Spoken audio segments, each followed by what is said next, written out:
Hello from the Women's Rights National Historical Park in Seneca Falls, New York. We're sorry that you might not be able to join us physically, but we're happy to be able to bring some of our history to you through video. As you may know, 2020 is the 100th anniversary of the 19th Amendment to the U.S. Constitution. That's the amendment that says women can't be stopped from voting in elections just because they are women.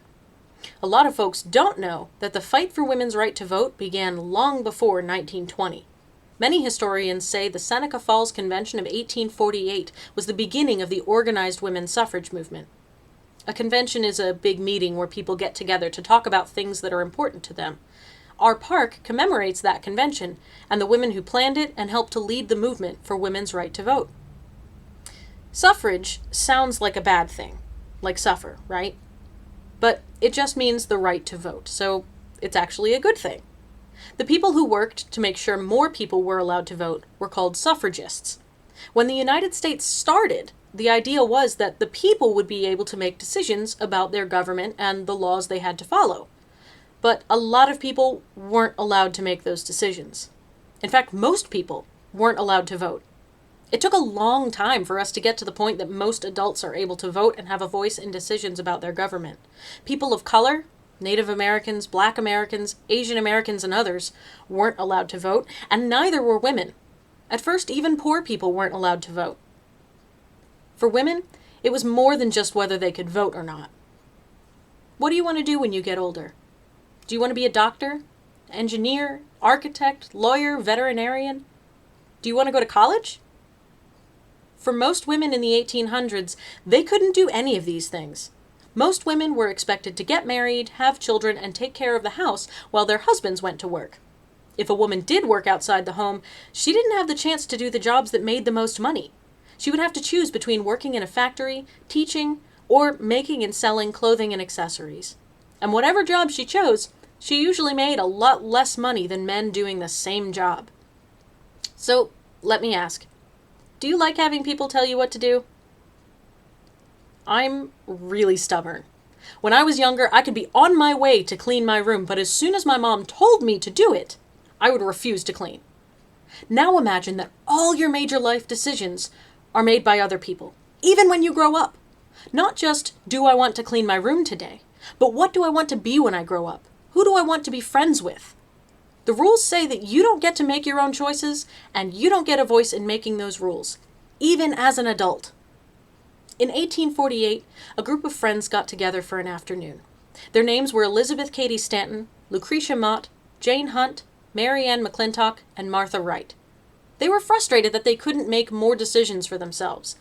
They talked a lot about what their lives were like and realized that they lived very different lives, but very similar things were making them unhappy. They wanted to do something to change that, so they decided to have a public meeting at a church in Seneca Falls to talk about what women should be able to do. To prepare for the convention, they made a list of things they wanted to talk about. They wanted it to sound serious and important. They decided to use the Declaration of Independence as a model and call their version the Declaration of Sentiments. It listed the issues they had problems with and what they wanted to do about it. It talks about how women should have the same opportunities as men for jobs, education, and how women should be equal to men instead of having to rely on them.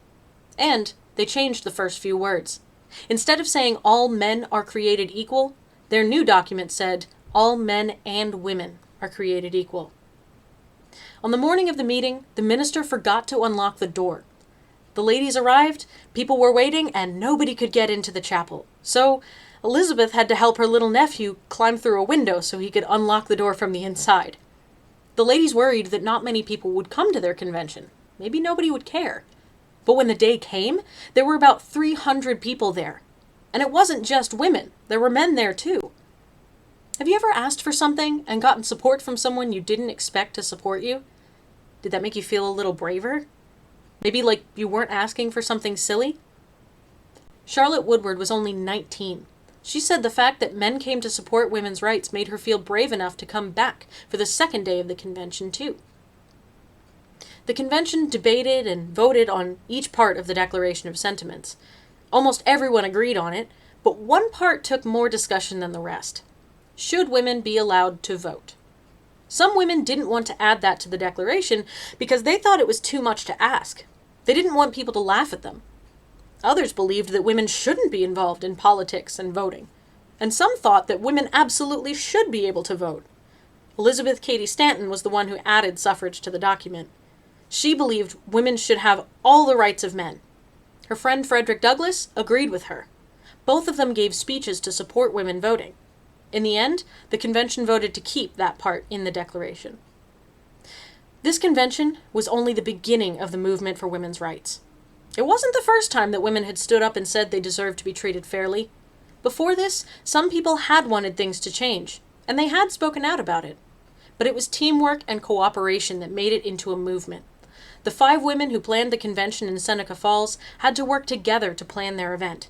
They kept working together for decades afterward, with thousands more people joining them to help. People started talking about women's rights more. And the more people talked about it, the more people started to wonder, hey, why shouldn't women do more? After the Seneca Falls Convention, there were more meetings in more cities. Women and men held meetings and signed petitions. They asked their state governments and the federal government to change the laws. They wanted women to have better opportunities for jobs and education. They wanted women to get paid the same amount for doing the same work as men. A lot of people thought that women's right to vote would help them to get all the other things, so they focused on getting women the right to vote. Some people were mean about keeping women from changing their roles, even including how they dressed. Before the Civil War, some women decided they wanted to change how they dressed. They were expected to wear corsets and long skirts. Have you ever seen a movie where a woman wore a corset so tight she couldn't breathe and passed out? Corsets weren't supposed to be that tight. They were supposed to support and shape a woman's middle. Some women just didn't really like wearing them. And have you ever worn a long dress and tripped over it? I definitely have. And women then did that too, especially when they were cleaning the house or carrying things up and down stairs. Imagine wearing a heavy dress with many layers that goes to your feet, carrying a baby and a candle to light your way, and then trying to climb a set of stairs. How do you think that's going to go? Well, that's why bloomers became so popular for some women, at least for a while. Instead of long skirts and corsets, the bloomer costume had a looser waist, a skirt that stopped at the knees, and loose pants under that skirt. It was sort of like wearing leggings under a skirt. You can move around easier without worrying about anyone seeing up your skirt or tripping over a long dress. Bloomers only lasted a few years because everybody who wore them was made fun of for it. People felt embarrassed or even angry when they saw those women walking down the street. People thought it was scandalous for women to show the shape of their legs at all. Some people even said that if women started wearing pants, then their husbands would have to start wearing dresses. And they thought that would be terrible. Ladies wore bloomers to feel more comfortable, but they didn't feel comfortable while they were being bullied for their clothes. They wanted people to pay more attention to what they were saying than what they were wearing. A lot of the women and men involved in women's suffrage had already been part of the movement to end slavery. After the Civil War, slavery was abolished. A few years later, the 15th Amendment said that black men were able to vote. This upset some of the women working for women's suffrage. They wanted everyone to be able to vote, but they disagreed about who should be allowed to vote first. Some women said that they should get the vote first because they had been to school. They thought that meant they were going to make smarter choices when they voted. Some people with a lot of money felt the same way. Others said that African American households and neighborhoods had no voice at all, that even though white women couldn't vote, at least their husbands could. They said black men needed to vote so they could protect their families and their communities. Frederick Douglass and Elizabeth Cady Stanton had been friends for a long time. They both wanted everyone to be able to vote, but they disagreed on who should be allowed to vote first. Have you ever had a fight with a good friend? Did you believe you were right, but still feel bad about the fight? How long did it take you to make up and be friends again? It took Elizabeth and Frederick years to make up. In the meantime, as long as someone could be kept from voting because of either their race or their gender, then women of color still weren't able to vote. How do you think they felt about this debate? There were still a lot of people, both men and women, who thought that women shouldn't be able to vote at all. They said that women weren't smart enough, or that they were too delicate to get involved in politics or public life. Some people said that women were too good to be involved in those things. Others said that they should stay home where they could be protected from the world. They may have thought that was a nice thing to say about women, but it only meant that women were still controlled by other people. Once a woman married, her husband controlled all her property and all her money. He could spend the family's money on whatever he wanted, and his wife couldn't stop him, even if she had earned the money herself. Divorce was uncommon and hard to get. There were only a few reasons that people could get divorced. A husband hurting his wife or children was not a reason for divorce. And no matter who asked for the divorce or why, the husband kept the children. It was up to him whether they could ever see their mother again. Elizabeth saw these bad things happening to her neighbors. She knew that those women experienced the bad parts of the world even without leaving their homes. They needed more rights and more control over their lives. After the 15th Amendment gave black men the right to vote, women kept pushing for their right to vote. The women who had started the movement were getting older. Younger women started to take over the fight. Over time, the way that women pushed for their rights changed. Women continued traveling around the country and giving speeches about women's rights. But by the early 1900s, women were less focused on quiet meetings and more focused on parades and marches. Newspapers published cartoons against women's suffrage. Cats were often used as a symbol for women. Cats were supposed to be delicate, less energetic and active than dogs, and cats stayed at home. Of course women couldn't vote because neither could cats. The people who compared women to cats were trying to insult women and oppose their right to vote. Eventually, women took the symbol back. In 1916, 2 women's rights speakers adopted a cat as they traveled around the country on a speaking tour. They named him Saxon, and he became the suffrage cat, the unofficial mascot of their trip and of the movement. There are coloring sheets with a picture of him on our website that you can color as you work on earning your 19th Amendment patch. The next year, in 1917, protests began outside of the White House.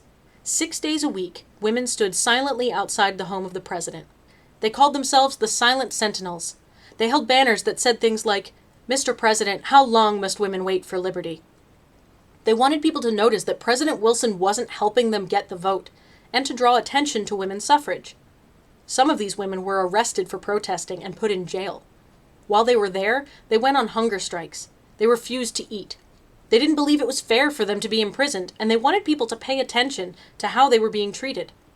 So many women were jailed for protesting that they filled the local jail. Some of the protesters were sent to a different jail in Virginia. One night, the protesters in that Virginia jail were beaten up by the guards, but that wouldn't stop them from protesting for their rights. A year after the protests outside the White House started, there was a congressional election. Suffragists gave speeches across the country to urge people to vote for representatives who would support women's rights. By 1919, most of the men in Congress did support women's suffrage. In 1920, they passed the 19th Amendment. No state could stop a woman from voting based on her sex. It's important to remember that states could still find other ways to stop people from voting. Chinese Americans weren't allowed to become citizens until 1943, and as long as they weren't citizens, they couldn't vote. Native Americans were often kept from voting because of their tribal status.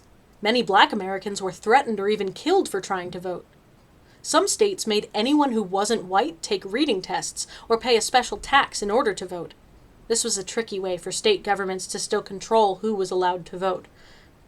In 1965, Congress passed the Voting Rights Act to stop states from discriminating against people who wanted to vote. Don't worry so much about remembering all those dates. The important thing is that even though it feels like all that happened so very long ago, it's actually pretty recent. A lot of the changes I mentioned happened while your parents or grandparents were alive. The 19th Amendment was only 100 years ago. It was a huge step forward for the nation, but it wasn't the end of the discussion. Over the last century, the country has had a lot of discussion and made a lot of changes about who is allowed to vote and what is fair, and we're still talking about it. And I know some of you might not care much about history. It's history. After all, it's already happened. Why does it matter? Have you ever been stung by a bee? Or even seen a friend stung? Maybe now you're a little afraid to be around bees because you don't want to get stung again? Well, the same way that we as individuals are shaped by our experiences, we as a country are shaped by our past. Every group of people has brought something to the table and changed our story just a little, like a new ingredient in a really tasty stew. And maybe we put the potatoes in there so long ago that we can't even remember what exactly that flavor is anymore. But that doesn't mean it goes away. We have to remember those potatoes so we can understand that stew. And we have to understand our history so we can understand who we are today. And we have to understand who we are today so that we can start to make ourselves better. The people who formed the United States government were not perfect. They couldn't figure out how to achieve all the things they wanted, but they hoped future generations would always be working to get us closer. I've been talking a lot about voting rights, and voting is important, but it's not the only way to take part in making things better. Just like the women of the suffrage movement, even if you can't vote, you can still participate in the national conversation. So ask questions. Ask your family and friends what they think, and why they think that way. Ask yourself the same questions. Don't be afraid to have your own ideas or to change your mind. And just because you don't agree with other people doesn't mean you're wrong. Talking through it can help everybody understand each other better. Explore your community. Find out what problems people are struggling with and brainstorm ways that you and your friends can help. Find out who your local representatives are, not only on the federal level, but at the state and local levels too. If you have a hobby you really like, see if you can find a way to use that hobby to benefit the community. Volunteer with a local organization. The Girl Scout law says you will use resources wisely, make the world a better place, and be a sister to every Girl Scout. Now that you know more about our history, you're one step closer to finding a way to do just that. Hopefully, now you know a little bit more about the women's suffrage movement and the origins of the 19th Amendment. Check out the activity guide for the 19th Amendment Centennial program to see what activities you can do to earn your patch. You aren't limited to the suggestions in the book, but maybe they'll give you an idea of how you can engage with this history in a way that's important to you. Contact your local national park to see if they're participating in the program and have patches available. If they aren't, have your troop or unit leader mail or email your completion certificate to us at Women's Rights National Historical Park, and we'll send you your patch. Thanks for watching, and good luck.